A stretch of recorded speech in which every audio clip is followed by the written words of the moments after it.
রইল প্রেমের নিমন্ত্রণ পর্ব ২৮ লিখেছেন ইয়োস্টানিমো।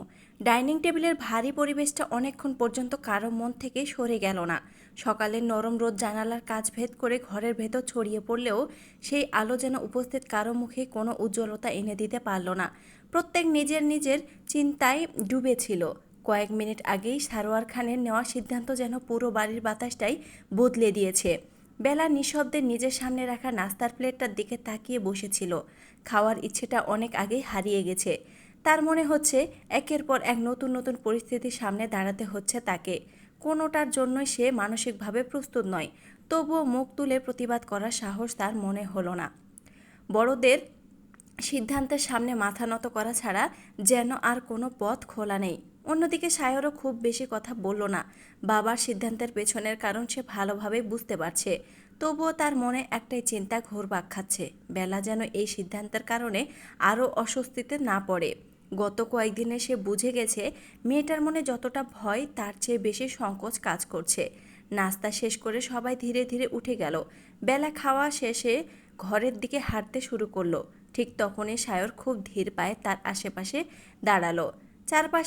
চারপাশে আর কেউ নেই দেখে নিচু স্বরে বলল, একটু দাঁড়াবি? বেলা থেমে গেল, মাথা নিচু করেই দাঁড়িয়ে রইল। সায়র কয়েক মুহূর্ত চুপ থেকে শান্ত কণ্ঠে বলল, আব্বুর সিদ্ধান্ত নিয়ে তুই অস্বস্তিতে আছিস আমি জানি। বেলা কোনো উত্তর দিল না। সায়র আবার বলল, একটা কথা মনে রাখিস, একই ঘরে থাকলেই সব কিছু বদলে যাবে এমনটা আমি কখনোই চাই না। তোর যতটুকু সময় দরকার ততটুকুই পাবি। তোকে কোনোদিন এমন কোনো পরিস্থিতিতে ফেলবো না যেখানে তুই অস্বস্তি বোধ করিস। বেলা ধীরে ধীরে মাথা তুলল। সায়রের চোখে কোনো অস্বস্তিকর দাবি নেই, বরং ছিল এক ধরনের আশ্বাস। সে খুব আস্তে বলল, আমি আমি আপনাকে ভুল বুঝিনি। সায়রের ঠোঁটে মৃদু হাসি ফুটে উঠল। তাহলে আর কিছু নিয়ে চিন্তা করিস না। কথাটা বলেই সে সরে গেল। বেলা কিছুক্ষণ স্থির হয়ে দাঁড়িয়ে রইল। অন্যদিকে নিজের কক্ষে ঢুকে মমতাজ বেগমের মুখের সংযম ভেঙে গেল। তিনি বিরক্ত হয়ে হাতে যা ছিল সোফার উপর ছুঁড়ে ফেলে বললেন, কোনো কিছুই আর আমার মতামতের দরকার পড়ে না এই বাড়িতে। নিজের সঙ্গে কথাগুলো বললেন তিনি। তার চোখের সামনে বারবার ভেসে উঠছিল বেলার মুখটা। যতবার তিনি নিজেকে বোঝাতে চাইছেন যে সব কিছু মেনে নেবেন, ততবারই মনে হচ্ছে এই মেয়েটি যেন ধীরে ধীরে তার ছেলেকে তার কাছ থেকে দূরে সরিয়ে দিচ্ছে। ঠিক সেই সময় মোবাইলটা বেজে উঠল। স্ক্রিনে ভেসে উঠল একটি পরিচিত নাম, রূপসা। মমতাজ বেগম সঙ্গে সঙ্গে ফোনটা রিসিভ করলেন। উপাস থেকে ভেসে এলো অনেকটা শান্ত কিন্তু ভেতরে চাপা আগুন লুকিয়ে থাকা কণ্ঠ। আন্টি কেমন আছেন? মমতাজ বেগম দীর্ঘশ্বাস ফেললেন। ভালো নেই মা। রূপসা কয়েক সেকেন্ড চুপ থেকে জিজ্ঞেস করলো, সায়র কেমন আছে? প্রশ্নটা শুনেই মমতাজ বেগমের মুখ শক্ত হয়ে উঠল। আজ আবার নতুন সিদ্ধান্ত হয়েছে। আজ থেকেই বেলাকে সায়রের ঘরে থাকতে বলা হয়েছে। ওপাশে কিছুক্ষণ কোনো শব্দ শোনা গেল না। তারপর খুব নিচু গলায় রূপসা বলল, এত তাড়াতাড়ি? হ্যাঁ। রূপসার হাতের আঙুলগুলো ধীরে ধীরে মুঠো হয়ে গেল। চোখের কোণে আবারও পানি জমলেও এবার সেই পানির সঙ্গে মিশেছিল এক অদ্ভুত জেদ। সে ধীরে ধীরে বলল, আন্টি আমি এত সহজে হেরে যাওয়ার মেয়ে নই। মমতাজ বেগম শান্ত স্বরে বললেন, আমিও চাই না সব কিছু এত সহজে শেষ হয়ে যাক। রূপসার চোখ দুটো কঠিন হয়ে উঠল। একটা সম্পর্ক শুধু কাগজে কলমে তৈরি হলেই সেটা সত্যিকারের সম্পর্ক হয়ে যায় না, মানুষের মনটাই আসল। মমতাজ বেগম কয়েক মুহূর্ত চুপ থেকে বললেন, তাই কোনো তাড়াহুড়ো করবি না, ধৈর্য ধর, সময়ের অপেক্ষা কর। রূপসা ধীরে ধীরে জানালার বাইরে তাকালো। দূরের আকাশে সাদা মেঘ ভেসে যাচ্ছে। তার ঠোঁটের কোণে ধীরে ধীরে এক টুকরো রহস্যময় হাসি ফুটে উঠল। সময়ই যদি সব বদলে দিতে পারে, তাহলে সেই সময়কে নিজের পক্ষে আনতেও তো জানা লাগে আন্টি। মমতাজ বেগম নীরব রইলেন। রূপসা খুব শান্ত কণ্ঠে আবার বলল, আমি কাউকে কষ্ট দিতে চাই না, কিন্তু নিজের ভালোবাসাকে লড়াই না করেই হারিয়ে যেতে দেব না। আমি অপেক্ষা করব একটা মোক্ষম সুযোগের। ফোন কেটে যাওয়ার পর ঘরের ভেতর আবারও নীরবতা নেমে এলো। কিন্তু সেই নীরবতার আড়ালে অদৃশ্যভাবে শুরু হয়ে গেল নতুন এক অধ্যায়।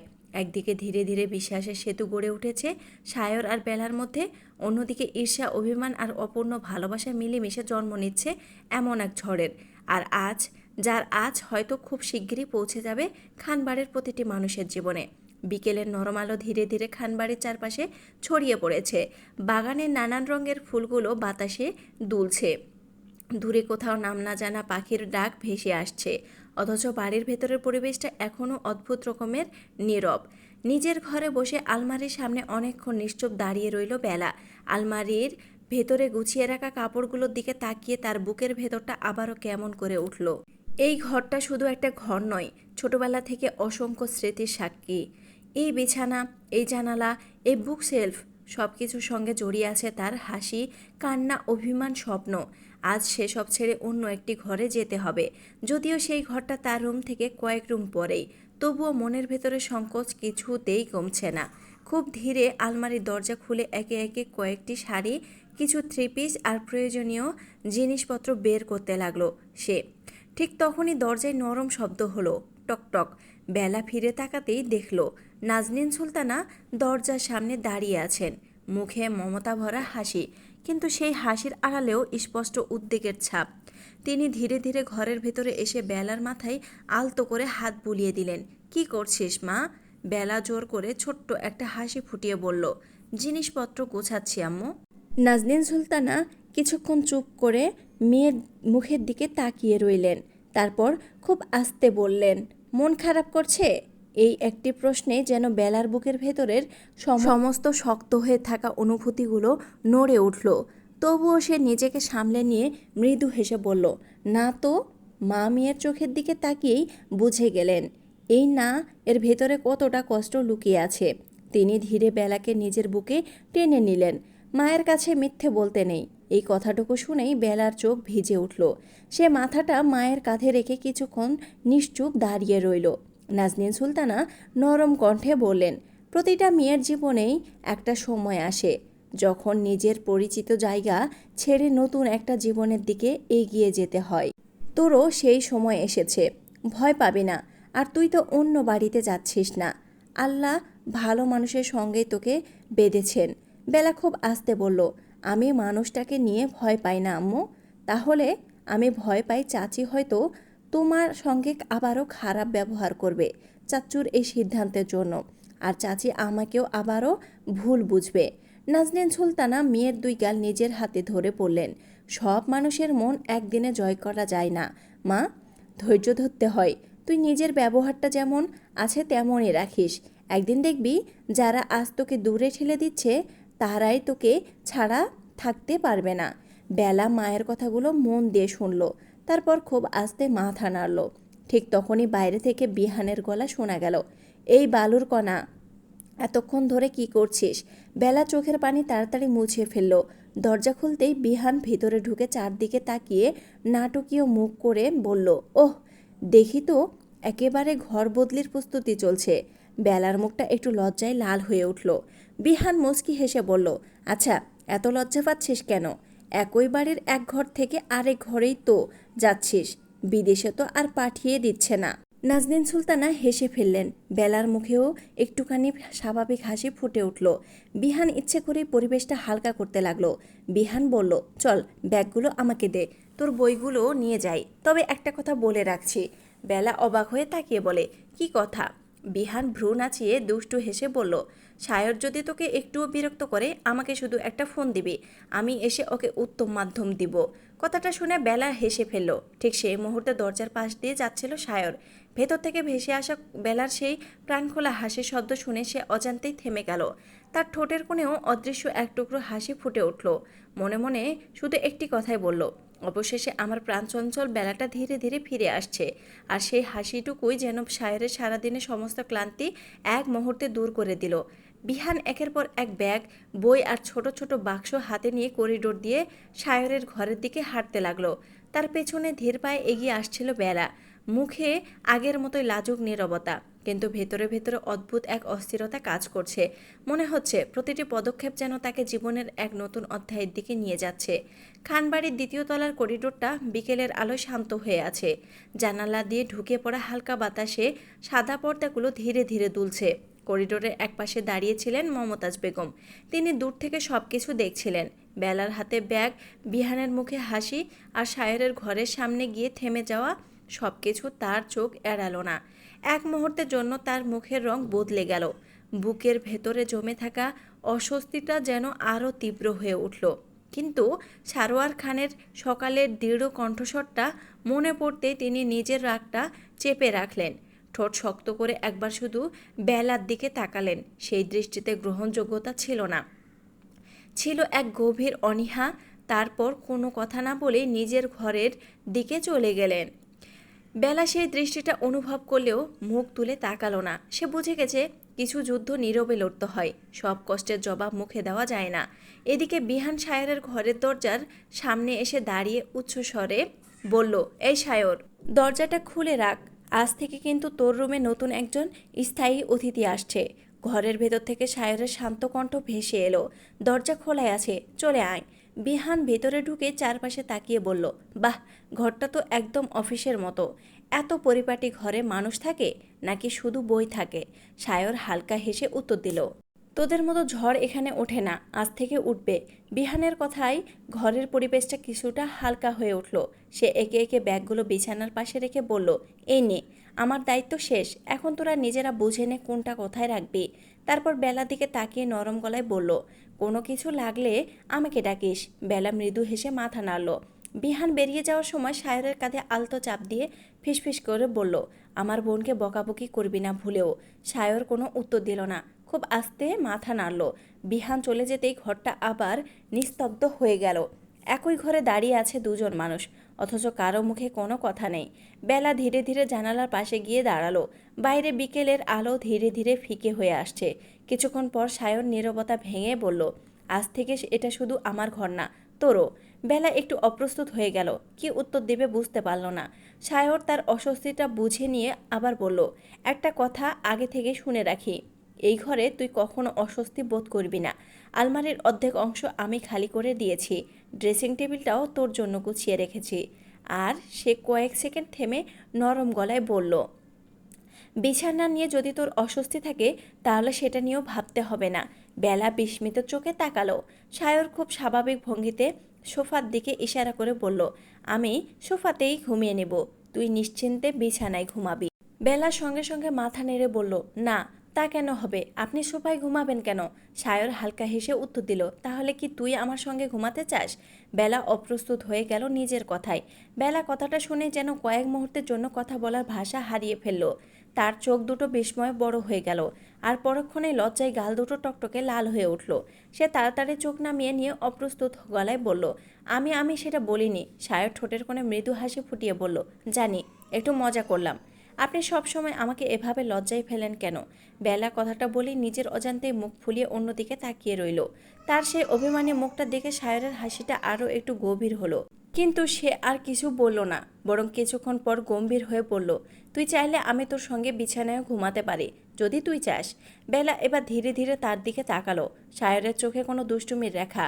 সে খুব আস্তে বলল, আপনি সব সময় এত বেশি ভাবেন কেন? আমি কি না করেছি? সায়র কয়েক মুহূর্ত তার দিকে তাকিয়ে থেকে শান্ত স্বরে উত্তর দিল, কারণ তোর জীবনে এমনিতেই অনেক কিছু তোর ইচ্ছার বিরুদ্ধে হয়েছে। অন্তত আমার কারণে যেন তোর আর কোনো অস্বস্তি না হয়, সেটা আমি চাই। কথাটা শুনে বেলা আর কোনো উত্তর দিতে পারল না। বুকের ভেতর কোথাও যেন নরম একটা অনুভূতি এসে জমা হলো।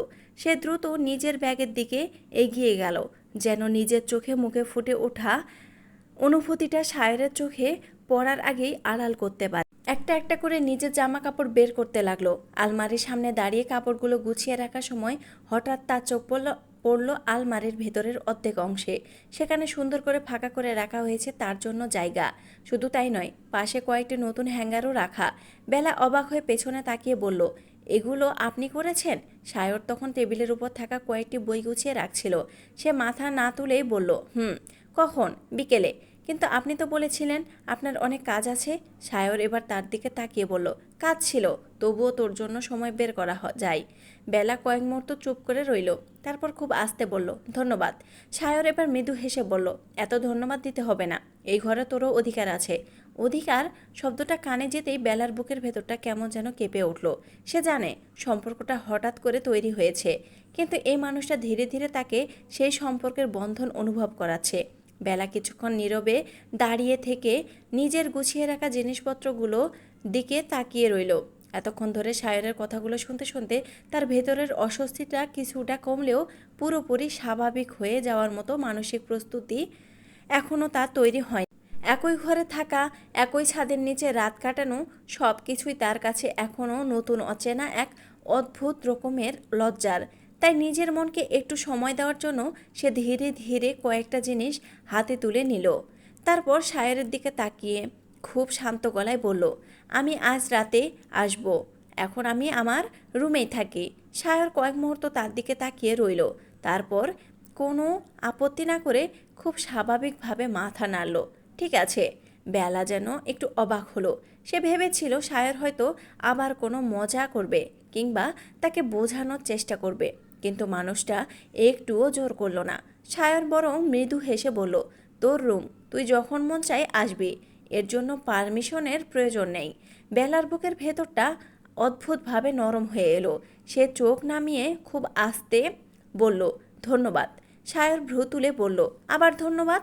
বেলা হালকা হেসে বলল, হ্যাঁ, আবারও। এভাবে চলতে থাকলে একদিন দেখবি আমাদের কথাবার্তার অর্ধেকই শুধু ধন্যবাদ আর স্বাগতমে শেষ হয়ে যাচ্ছে। বেলা মুখ টিপে হাসলো, তাহলে আজ থেকে ধন্যবাদ কমিয়ে দিব, সেটাই ভালো। বেলা দরজার দিকে এগিয়ে গেল, কিন্তু দরজার কাছে পৌঁছে হঠাৎ থেমে গেল, তাকালো।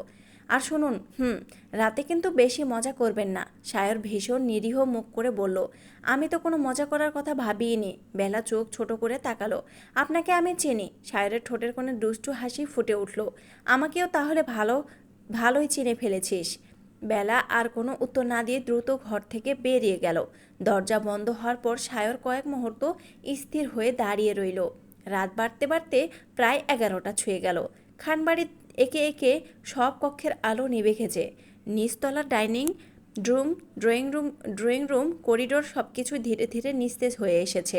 বাইরে আকাশে চাঁদ উঠেছে, আর জানালার কাচ ভেদ করে সেই নরম জ্যোৎস্না খানবাড়ির দ্বিতীয় তলার করিডোরে ছড়িয়ে পড়েছে। নিজের ঘরে বিছানায় শুয়ে থাকা বেলার চোখে কোনো ঘুম নেই। সে এপাশ ওপাশ করছে, কখনো ছাদের দিকে তাকাচ্ছে, কখনো জানালার বাইরে তাকাচ্ছে, আবার কখনো নিজের পাশে রাখা ছোট্ট ঘড়িটার দিকে তাকিয়ে সময় দেখছে। তারপর নিজেকে মনে মনে বলল, আমি কেন এত নার্ভাস হচ্ছি? সায়র ভাই তো আমাকে কিছুই বলবে না, নিজেই তো বলেছে আমার ইচ্ছার বিরুদ্ধে কিছুই করবে না। কথাটা মনে পড়তে তার বুকের ধুকপুকানি একটু কমলো। অবশেষে সে বিছানা থেকে উঠে দাঁড়ালো, একটা বালিশ হাতে নিল, সঙ্গে পাতলা একটা চাদর নিল। দরজা খুলে ধীরে ধীরে করিডোরে বেরিয়ে এলো। প্রতিটি পদক্ষেপের সঙ্গে তার মনে হচ্ছিল সে যেন নিজের জীবনের নতুন কোনো অজানা অধ্যায়ের দিকে এগিয়ে যাচ্ছে। সায়রের ঘরের সামনে এসে দাঁড়িয়ে আবারও কিছুক্ষণ দ্বিধা করল, তারপর খুব আস্তে দরজায় টোকা দিল। ভেতরে থেকে প্রায় সঙ্গে সঙ্গেই সায়রের কণ্ঠ ভেসে এলো, দরজা খোলা আছে, চলে আয়। বেলা ধীরে ধীরে দরজা খুলে ভেতরে প্রবেশ করলো। সায়র তখন বিছানায় বসে একটি বই পড়ছিল। বেলার পায়ের শব্দ শুনে সে বই থেকে চোখ তুলে তাকালো। এক মুহূর্তের জন্য তার চোখে মৃদু হাসি ফুটে উঠল। অবশেষে এলি? বেলা একটু অপ্রস্তুত হয়ে বলল, হ্যাঁ, আমি তো ভাবছিলাম তুই হয়তো আজকের রাতটাও নিজের রুমে কাটিয়ে দিবি। বেলা বালিশটা বিছানার উপর রেখে বলল, কেন, আপনি কি আমার জন্য অপেক্ষা করছিলেন? সায়র বইটা বন্ধ করে পাশে রাখলো। তারপর খুব শান্ত গলায় বলল, হ্যাঁ। বেলা থমকে গেল, সত্যি? কিন্তু কেন? সায়র কয়েক সেকেন্ড তার দিকে তাকিয়ে বলল, তুই আসবি বলে ঘুমায়নি। বেলার গাল মুহূর্তেই লাল হয়ে উঠল। সে তাড়াতাড়ি অন্যদিকে তাকিয়ে বলল, আপনি ইচ্ছা করে এসব বলেন, তাই না? সায়র মৃদু হেসে বলল, কি বললাম যেটা শুনে মানুষ লজ্জা পায়? আমি তো সত্যিটাই বললাম। বেলা চোখ রাঙিয়ে বলল, সত্যি কথা সবসময় এভাবে বলতে হয় না। সায়র হাসতে হাসতে বলল, আচ্ছা, পরের বার আগে অনুমতি নিয়ে বলবো। বেলা মুখ ফুলিয়ে বিছানার একপাশে বসে পড়ল। আপনি একদমই পাল্টাননি, আর তুইও না। আমি কি করেছি? আগে যেমন রাগ করলে মুখ ফুলিয়ে বসে থাকতি, এখনও ঠিক একই কাজ করিস। বেলা একটু অবাক হয়ে তাকালো, আপনি এত কিছু মনে রেখেছেন? সায়র এবার একটু থেমে গেল, তার চোখের দৃষ্টি নরম হয়ে এলো। কিছু স্মৃতি ভুলে থাকা যায় না, বেলা। কথাটা শুনে বেলা আর কোনো উত্তর দিল না। তার বুকের ভেতরে যেন হঠাৎ করে অদ্ভুত এক ঢেউ উঠল। সে জানে না সায়র কথাটা কোন অর্থে বলেছে, কিন্তু তার নিজের মন সেই কথাটার অর্থ খুঁজতে গিয়ে আরও বেশি অস্থির হয়ে উঠল। সায়র যেন বেলার অস্বস্তিটা বুঝতে পারল, তাই আর বিষয়টা বাড়ালো না। সে বিছানার একপাশে সরে গিয়ে বলল, চল শুয়ে পড়, অনেক রাত হয়েছে। বেলা ধীরে ধীরে বিছানায় উঠে শুয়ে পড়ল। যথেষ্ট দূরত্ব রেখে সে একেবারে কিনারার দিকে গিয়ে শুয়ে পড়ল। সায়র কিছুক্ষণ তাকিয়ে থেকে বলল, তুই কি বিছানা থেকে পড়ে যাওয়ার পরিকল্পনা করেছিস? বেলা চোখ বন্ধ রেখেই বলল, না। তাহলে এত কিনারায় কেন শুয়েছিস? ওখানে ভালো লাগছে। তুই আরেকটু ওদিকে গেলেই দেওয়ালে ব্যথা পাবি। বেলা একটু বিরক্ত হয়ে বলল, আপনি আপনার দিকে থাকুন, বকবক করবেন না। সায়র হেসে বলল, আমি তো আমার দিকেই আছি, তুই বরং আমার দিক থেকে পালাতে পালাতে দেওয়ালের সঙ্গে বন্ধুত্ব করে ফেলেছিস।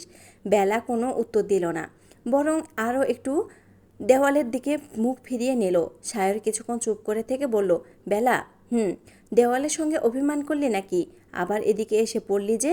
বেলা এবার হেসে ফেলল, দেওয়ালের সঙ্গে আমার কোনো অভিমান নেই। তাহলে আমার সঙ্গে?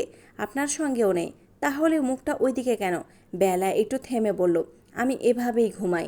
সায়র খুব গম্ভীর মুখ করে বলল, বুঝলাম। বেলা কৌতূহলী হয়ে জিজ্ঞেস করল, কি বুঝলেন? তুই আমাকে এড়ানোর জন্য নতুন একটা অজুহাত আবিষ্কার করেছিস। বেলা সঙ্গে সঙ্গে ঘুরে তাকিয়ে বলল, আমি আপনাকে এড়াচ্ছি না। সায়র মৃদু হেসে বলল, এই তো, এতক্ষণ আমার দিকে তাকাচ্ছিলি না, আর আমি বলতেই সঙ্গে সঙ্গে তাকিয়ে ফেললি। বেলা বুঝতে পারল আবারও সে সায়রের কথার ফাঁদে পড়েছে।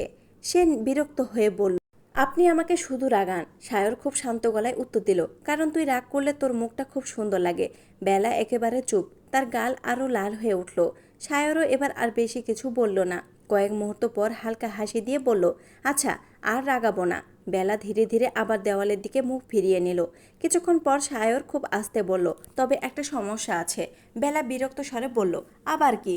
তুই দেওয়ালের দিকে মুখ করে শুয়ে থাকলে তোর মুখটা দেখা যায় না। তাতে কি হয়েছে?